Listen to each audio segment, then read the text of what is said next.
byose birihuta ariko kandi kugira ngo bitagusiga no kugenda ukagendana n'umuvuduko TV of course on YouTube. Reka tubashimira abagiye babikora mugiye mukora subscribe ndetse munagenda munakora kukazogera kugira ngo amakuru yose ajya bageraho, nabandi mutarabikora mushobora kubwirana mukagenda mubikora byarushaho kuba byiza cyane.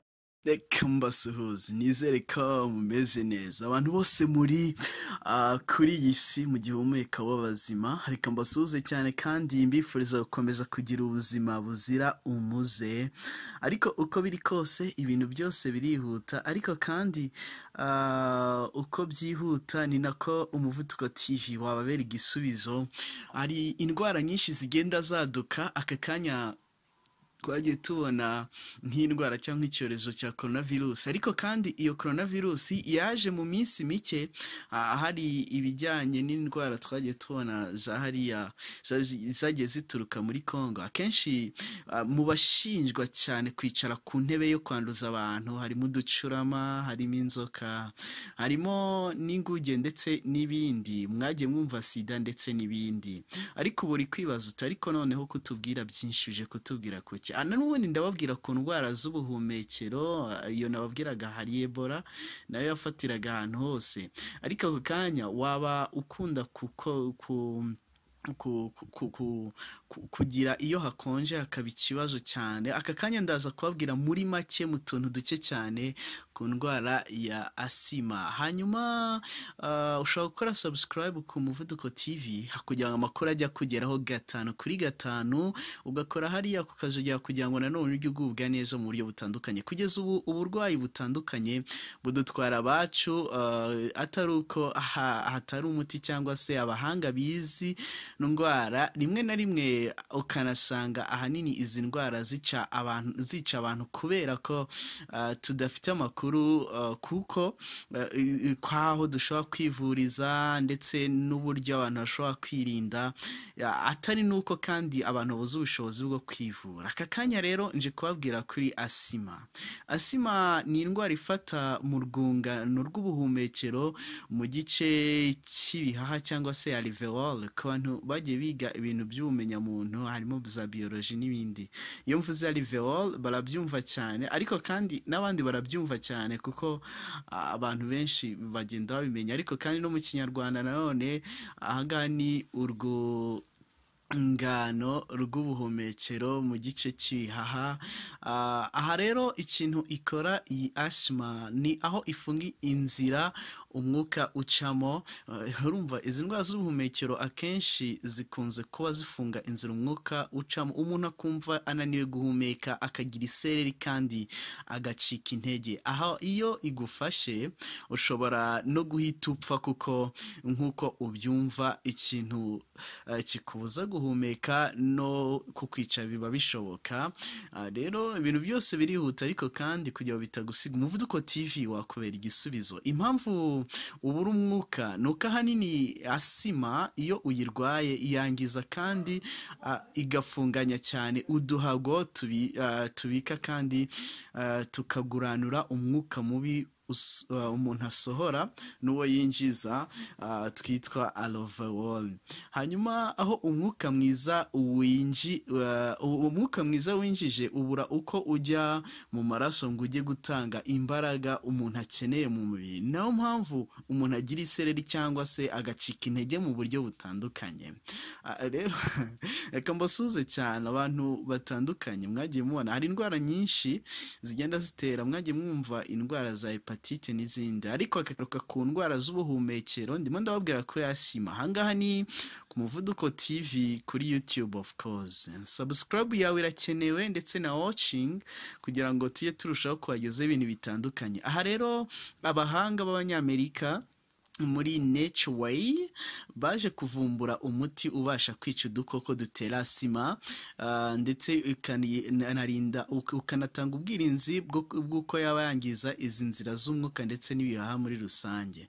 Kugeza ubu ngubu ku bufatanye na Minisante ndetse na FIDA mu Rwanda bagiye batuzanira iyi miti ivura neza asima kugira ngo nawe ntibizagusabe kujya muri Amerika cyangwa se ahandi. rero ahangaha twabwiraga ku ndwara ya asima muri rusange uburyo ishobora kuba yabangamira imihumekere y'umuntu, ariko kandi nawe ushobora kuba hari ikindi yiziho ukagenda utubwira uduha muri komantere hariya. Ubu hari ababa bibaza bati ariko ubundi indwara ya asima umuntu ashobora kuyirwara agakira? Hari n'abo yazengereje bumva nta cyizere bafite. Kuba rero yanakwica no gukira yakira, ni indwara yo mu myanya y'ubuhumekero, kandi igenda yongera ubukana bitewe n'umubiri w'umuntu ku giti cye, ihindagurika ry'ikirere ndetse kwimuka cyangwa se aho umuntu ari. Murabizi kandi koko n'abantu ntabwo bagira ubwirinzi bw'umubiri cyangwa se uburyo umubiri ushobora guhanganamo n'indwara mu buryo butandukanye. Abenshi mu barwara asima ibatera ibibazo by'ubuhumekero cyane cyane nijoro, mu gitondo bamaze gukora siporo se cyangwa mu bihe hakonje cyane. Muzajya mubabona ukuntu bakunda kugendana agatambaro ko kwipfuka ku mazuru. Hanyuma ibi bibazo by'ubuhumekero kandi biterwa na asima bishobora guturuka ku kutihangana k'umubiri ku bintu bimwe na bimwe nk'umwotsi se, ivumbi n'ibindi.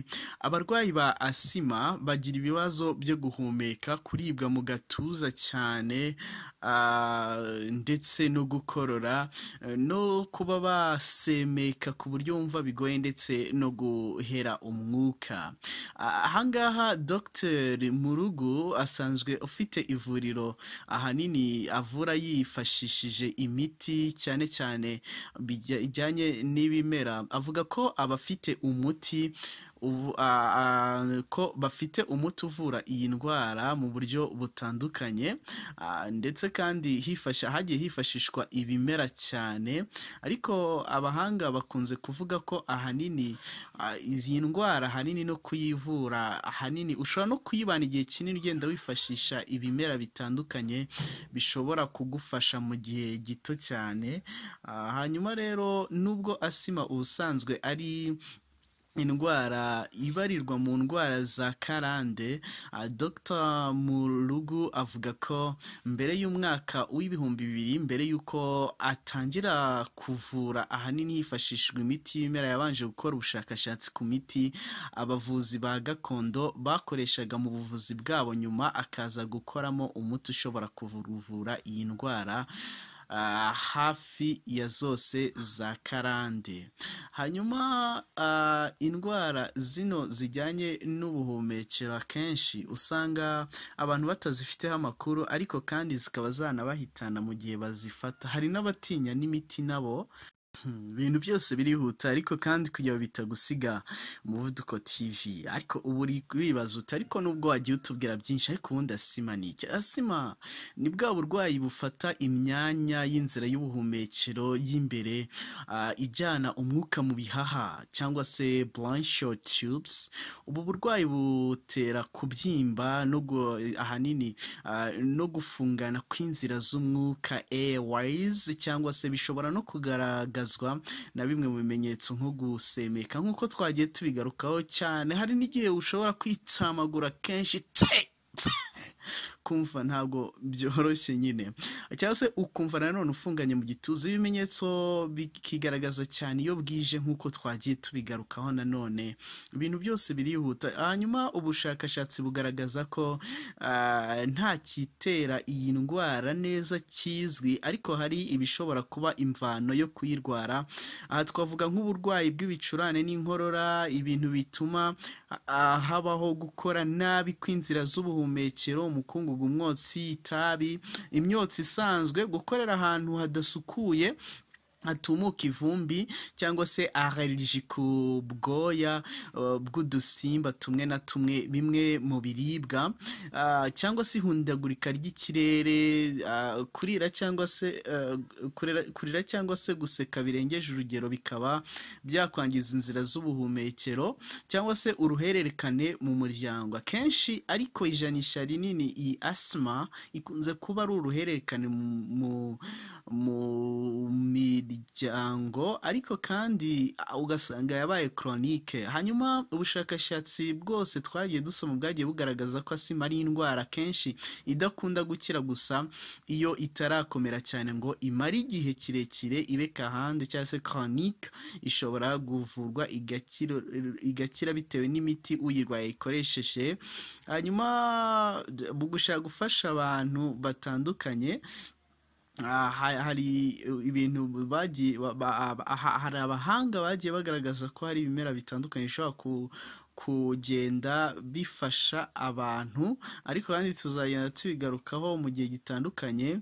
Hanyuma ahangaha hari icyayi gishobora gufasha umuntu cyitwa coding plus tea, yifashishwa cyane cyane mu kuvura indwara z'ubuhumekero harimo na asima. Kuko iki cyayi gishobora kugufasha, ndakubwira icyayi cyitwa coding plus tea gishobora kugufasha kuguhumeka neza, kivura umutwe, kwitsamagura kenshi kwa buri munsi. Ariko kandi abantu ikintu bagomba kwirinda, ushobora kwirinda nyine biriya bintu bigenda bitera indwara. Ibintu byose birihuta ariko kugira ngo bitagusiga, Umuvuduko TV wakubera igisubizo. Ikintu usabwa ni ukujya kuri YouTube ugakora subscribe, ukajya unakurikira ibiganiro bitandukanye by'Umuvuduko TV. Ibintu byose birihuta ariko kandi Umuvuduko TV wagufasha kujyana n'igihe.